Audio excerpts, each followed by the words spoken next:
Welcome to One Weighted Machines and the B7 Audi RS4 series. In this video, we'll be doing a rear bumper and parking sensor removal. Place 4 interlocking foam mats underneath the bumper. We have the wheels removed on this vehicle for filming purposes. If your vehicle is not jacked up, it doesn't matter. You can also have the wheel on the car for this job. Your drop height for the bumper will not be as high as this. So just have a couple of 2x4s handy with some cloths on top in case when you take the bumper off it wants to rest on the ground, not to put pressure on your parking sensor wires. If you have the car jacked up, have at least 2 support points with cloths on top to protect the paint for when you bring the bumper down to disconnect the parking sensors. One way to know if you have a bad parking sensor is to have someone put the car in reverse and listen to the actual sensor with a screwdriver with the back end up against your inner ear, and you will hear a difference in the sound that the worn parking sensor is making versus the other ones. Sometimes the car will also give you a message saying that there is an issue with the parking sensors. Another point for noting for parking sensors, you want to get them painted before you install them. So either take them to a body shop if you're close with somebody, or go to a professional paint shop, give them the paint code, make sure that they scan the paint of the actual car and they give you a spray can with that color. Get it painted before you reinstall it. You also need a 2K clear can of clear coat to paint the parking sensor. Don't get the one part, they don't work very well. This RS4 didn't come with a trunk mat. Most of them will have a piece in the middle there. You want to just lift it up, and they usually have a hook that'll put it right up onto this weather stripping. Remove this large foam piece.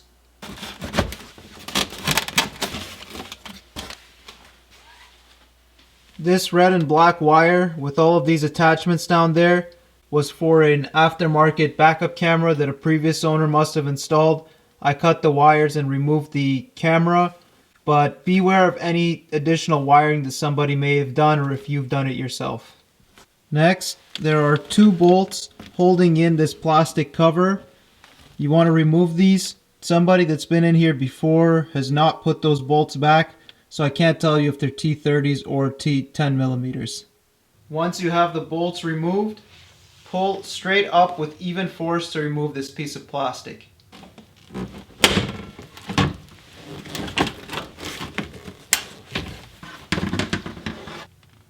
Alright, so it may have been because of the angle I had to work on for the camera, but even if you do pull up straight, which I pulled up straight enough, this clip here stayed in its bracket. It didn't come out, so I'm going to use needle nose pliers to pull that out and reinstall it.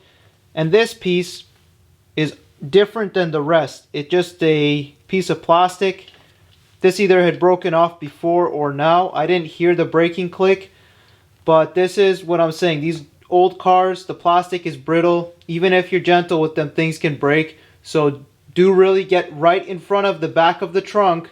Use both hands and guide both sides out together. Don't try to give it any uneven force from one side or the other.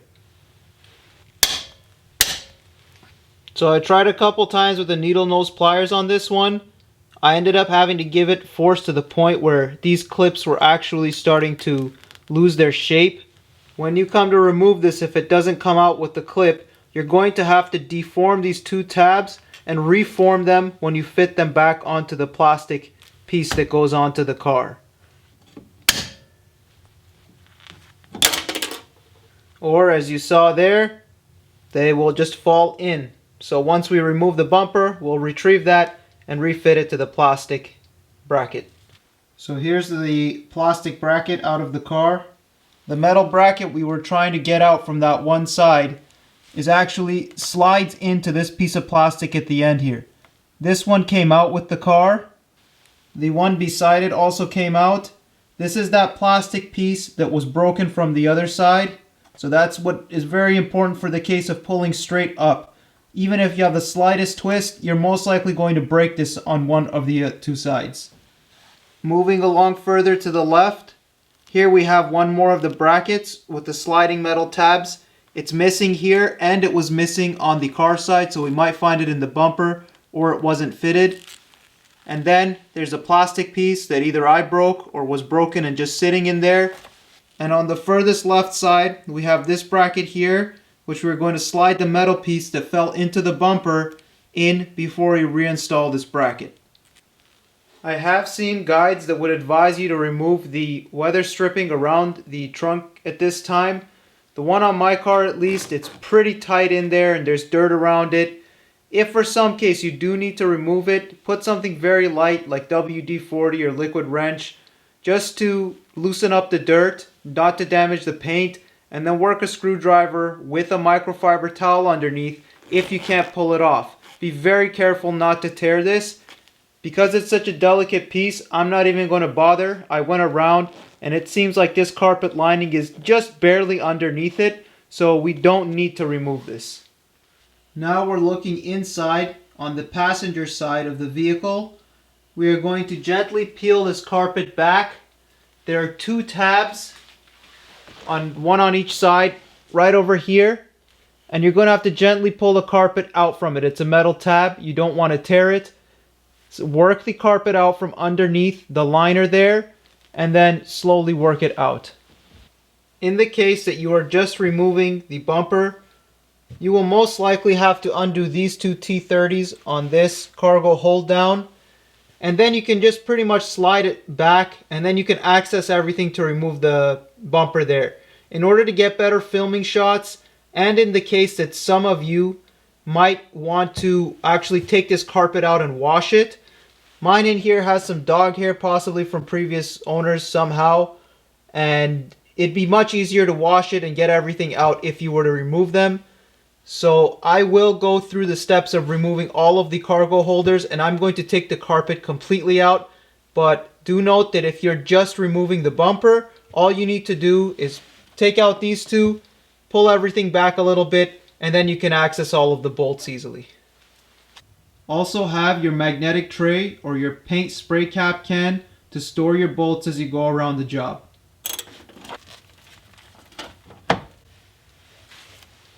A good place to store your cargo holders is in the foam pocket that you've removed from the car. The metal tab that you want to be mindful of when peeling back your carpet is located right here. Here it is from a different angle.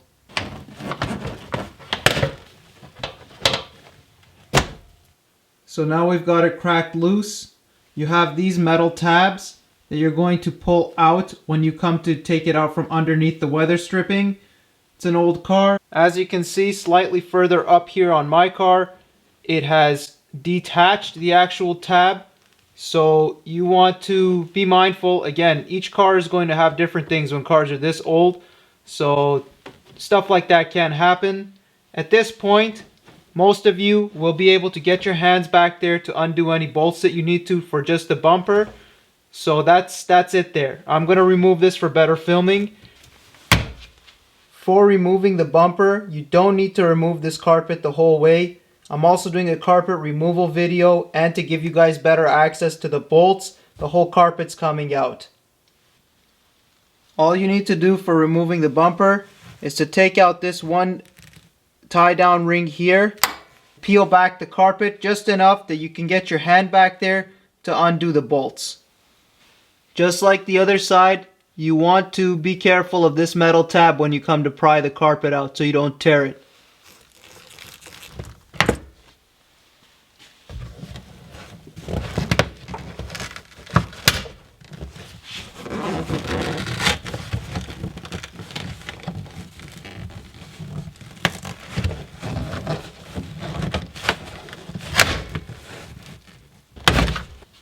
Okay, so let's go over everything that just happened here.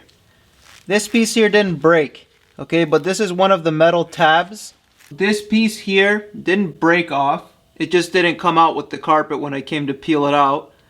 The back side, whether this was done by somebody else afterwards or if this is stock Audi stuff, it just had 3 spots of glue, and over time this glue and the felt have just kind of come off together. So it's not broken. This can be glued back, but this is stuff to be careful of. Also, behind the carpet here, another thing that happened was one of the tabs, you can see right here, it didn't break. Again, it was just slid off of its actual plastic bracket here with the carpet. So old deteriorated glue tabs and plastics, you want to watch out for those. But fortunately these didn't break off and they can be fixed. The one at the top here came out just fine. I'm going to go forward and remove the whole carpet more evenly as this job requires for the carpet removal video. But the bumper video is also part of this. So if you're just trying to reach in the back here, beware that these things could happen. So you might want to consider removing your whole carpet at the same time and maybe detailing those. This box here is also something that somebody's been in here before and been quite violent with. The two screws 10 millimeters that hold it in on this side are in place. The one at the bottom is completely missing. And on the top, the screw is here. They put that back, but the tab is completely broken and the piece is not even anywhere in sight. So be careful when you're taking apart these cars. With their age, there might have been many different people that have done other jobs with these cars and have not been careful. So you need to be careful when you're doing it for yourself. So you won't have this wiring here in your way in your car, but you may have something else. There's always specific odd things about each car you work on. This box here, the next thing, we're going to remove two 10 millimeter bolts in my case. If your car still has everything intact, it's going to be 4 10 millimeter bolts. The one down here and the one up here. And make sure to be gentle when you come to remove this so that you don't break any of the plastic tabs.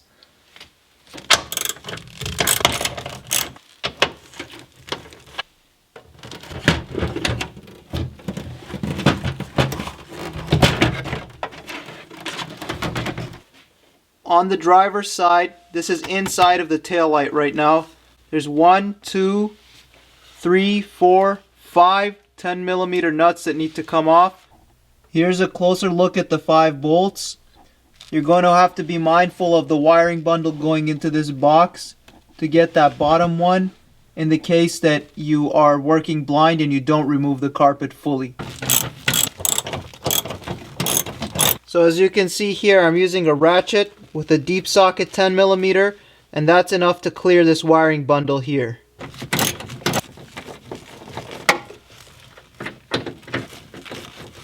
Now over here on the passenger side, you have the same 1, 2, 3, 4, 5 nuts you need to remove.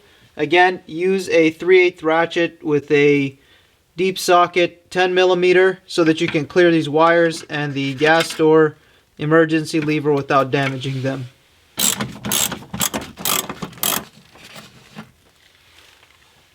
If you are working blind, just putting your hand in behind the carpet for these, be very careful when you're getting them off at the end, as inside of the metal here there is a pocket there where in order to fish even with a magnet would be very hard to get the nuts out. So be very careful if you are doing it with just the carpet peeled back slightly.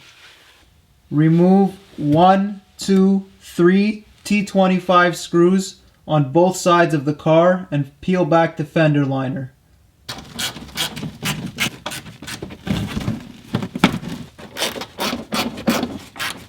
Alright, so once you've removed those T25s, you're going to peel it back just a bit. 1, 2, 3, 4, 5. You're going to want to remove these on both sides.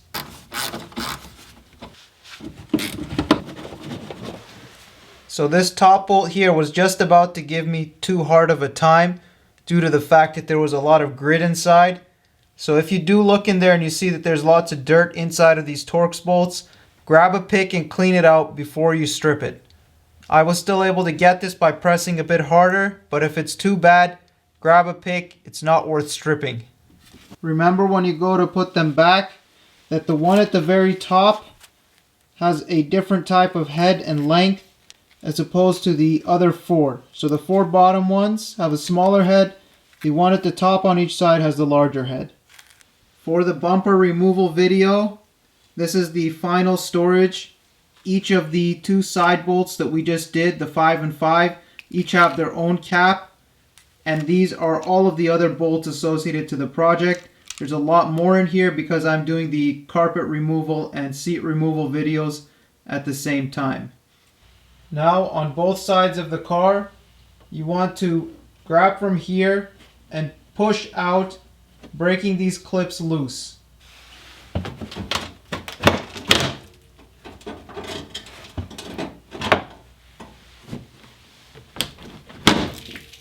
Both sides of my car had some pieces of plastic broken.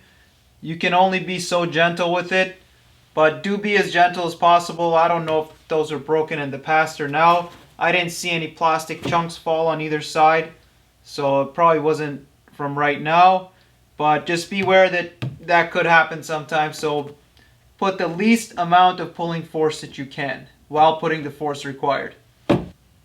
Now, for those of you that have all of your hardware intact, underneath this area here, in between the exhausts, there's 3 more T25 screws that go into the bottom. The one in the middle is definitely threaded into something plastic. The 2 on the side, I'm not sure if my car is missing a cover, but the screws are there, but they're not attached to anything. The center one definitely connects to some plastic piece underneath, and that one's missing. This is another case of somebody that worked on the car before, just decided it was fastened enough with everything and didn't bother to put that center screw back. So I won't be going under there. I don't need to remove anything, but if you do have everything intact, you're going to have 3 more screws underneath to remove before you go to actually pull the bumper off slightly with 3 points of contact, because you have parking sensor wires.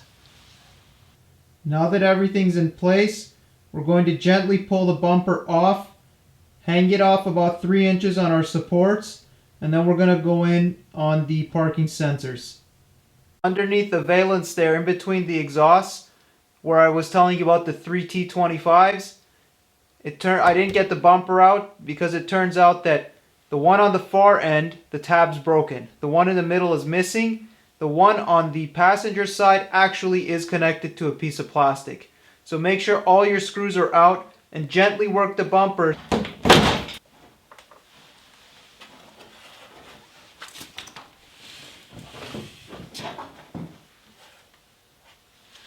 Alright, so I recommend your third support in the middle be an actual jack. As you can see, I'm working in the garage.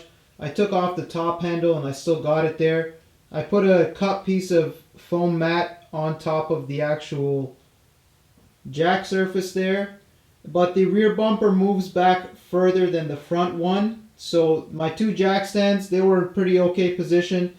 The actual third support in the middle though, I had to pull out a good, I don't know, 8 to 10 inches when I did the final drop, and there is not as much slack as you think for the parking sensor wires. So what we're looking at here is this green line here. This is an air line for your exhaust flaps if you have a stock exhaust system still in place, so don't tamper with that. Now looking at the top left of the screen there, you'll see that wire bundle. That's your in lines for your parking sensors. So you can see how much slack there really is now that I've moved it about 10 inches back from its original position. So right now we're on the passenger side of the vehicle, looking at probably the easiest to access of the parking sensors. If you have issues with the other ones, you'll just have to reach in there. Be very careful. Most likely with where those are positioned, you'll have to use a pick to remove the electrical connector. But as you can see, the electrical connector is like most other Audi connectors. It's a push in, click the tab and pull out. That'll get the electrics off. And then to get the actual parking sensor off, if you look just below the actual electrical connector, at the look at this second tab here, right here, this tab here, okay, that one, there's 2 of them on each side. You're going to pry them back very gently, either with your fingers or with screwdrivers. Be very careful not to break them, and then you're going to pull the parking sensor out towards the steering wheel of the car. So it's not going to fall out, you're going to pull it out. There's nothing wrong with the bumper or the parking sensors on this car. but I'll go ahead and disconnect one and remove it so that you guys can see. Let's hope some freak event doesn't happen with sensors where all of a sudden it malfunctions.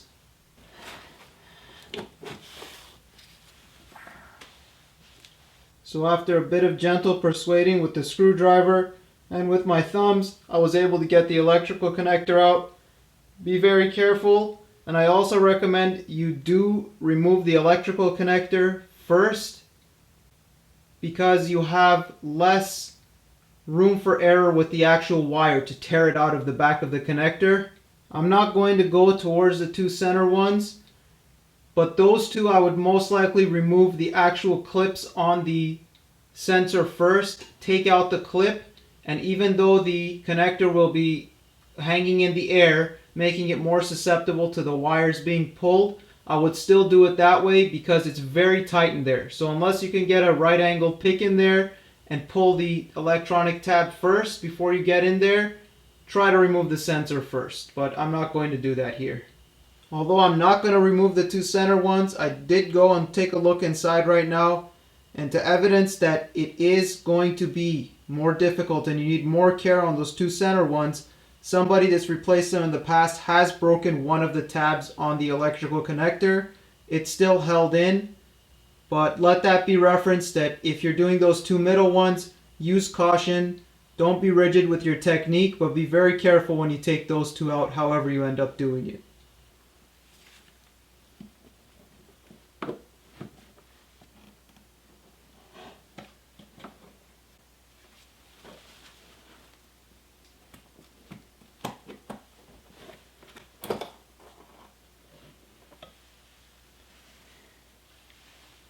I got the connector out. Here it is.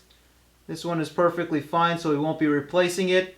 The only things that I advise when you do it is don't grab on. You're going to be tempted to grab onto it here. This is not a very strong part, okay? So don't start yanking it there and get frustrated.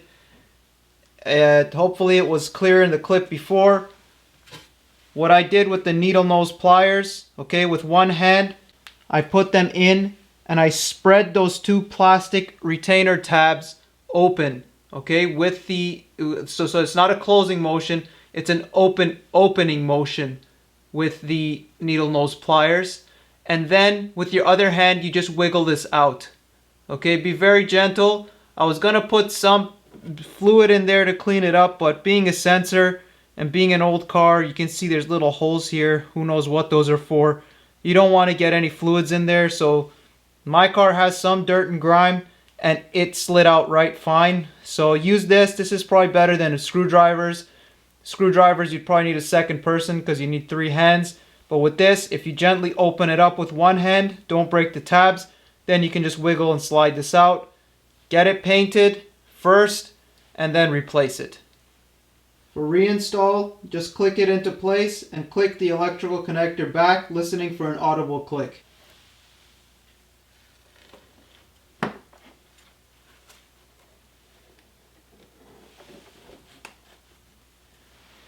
It goes without saying that if you're going to remove the bumper to paint it or fix something on it, you definitely need to disconnect every single parking sensor, just the electronic part, and take it off.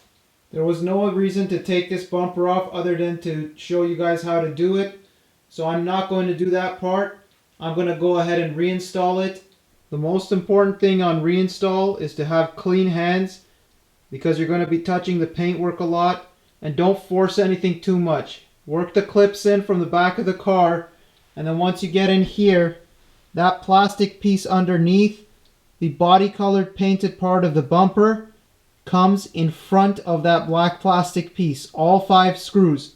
Okay, the bottom 4 are going to go in easier. The top one might give you a bit of a wrestle. Don't start pushing stuff around too much.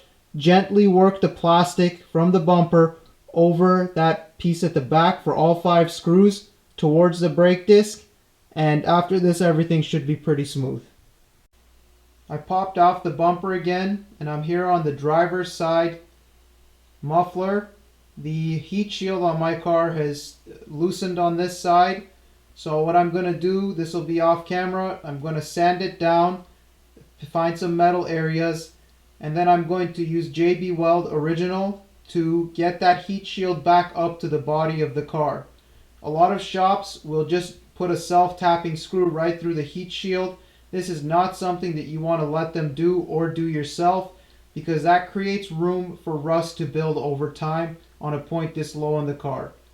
This is a good thing to check if you have the bumper off for something else, such as parking sensors, as a bouncing around heat shield can just be annoying to drive sometimes, and having the bumper just slightly off like this allows enough hand access from behind the driver's side back wheel to get in there, do a little bit of sanding, and put some JB Weld in.